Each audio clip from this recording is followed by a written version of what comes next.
My name is Kevin McClain, and my lovely wife Dana. And we have been at Believers probably over 25 years. We're trying to put a time frame on that. I'm not sure.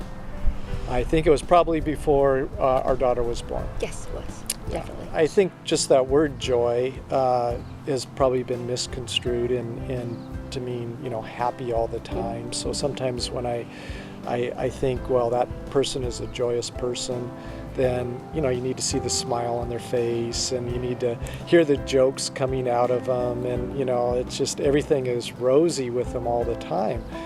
But you find out that that's not the case, that people have daily lives, and there are issues that come up. So joy is much deeper than, that outward happiness that I think we all feel like we have to portray sometimes.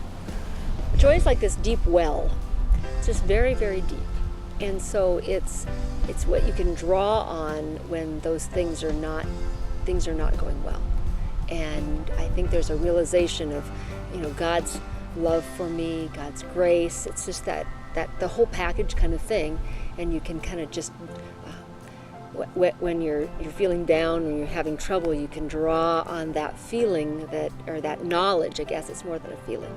Draw on that knowledge of God and what His thoughts are about me.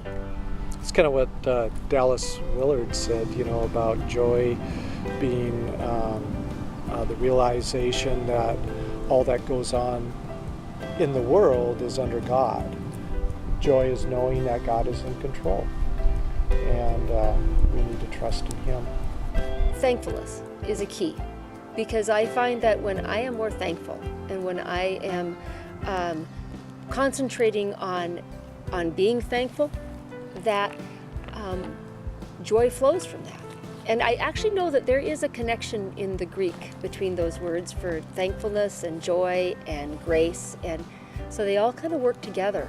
I have a verse that I like to remember, and it's part of the old liturgy from the Lutheran Church. Create in me a clean heart, O God, and restore a right spirit within me. Cast me not away from thy presence, and take not thy Holy Spirit from me. And then it says, restore unto me the joy of thy salvation. And that word, that little phrase right there really hits home to me, because it just puts joy in perspective. In order to keep joy in the forefront, to me it's a daily decision. And it's that idea, when I get up in the morning, to be thankful, to have a thankful heart, to remember grace and the grace that I am swimming in, and to keep that going. That keeps the momentum of joy forward. And it doesn't necessarily keep the happy on. It's the idea that it keeps that feeling of, yes, God's in control. I'm awake. This is another day. Here we go.